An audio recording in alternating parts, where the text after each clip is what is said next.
All right, so here's Joey's timing cover. Last time you guys saw this backside, there was... Vanna's not here to hold everything. Come on, here we go. There's Vanna.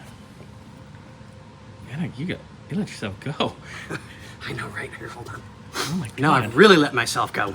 Oh my god. Anyway, so, yeah, the last time you guys saw this, it had gasket and goop and BS all over it. I've spent a little while with the wire wheel on the drill. Got that done. Got all our silicone cut away down in here. I'm still going to have to fight this seal out.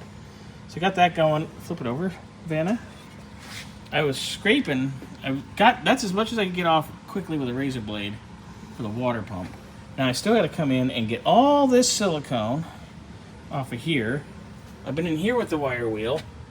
Look, clean. It's getting there. Hot mess. Yeah, so this is very time consuming because somebody got a little happy with the goop.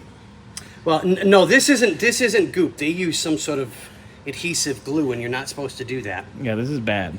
I mean, rubber silicone, hell, even clear silicone. I in a pinch, you can use it, but I prefer not to. But this is moronic.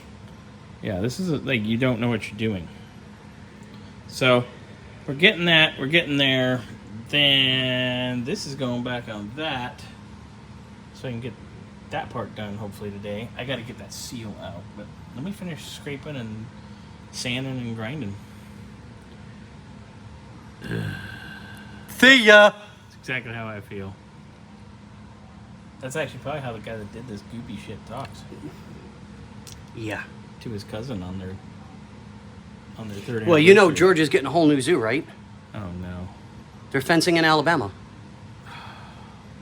Sorry, Big T. Da-da-da-da-da-da. Sorry, Big T, because you live in Alabama. And I'm from Georgia, so trust me, it is special. Oh God. Anyway, look at that. So goop cleanup, carrying on.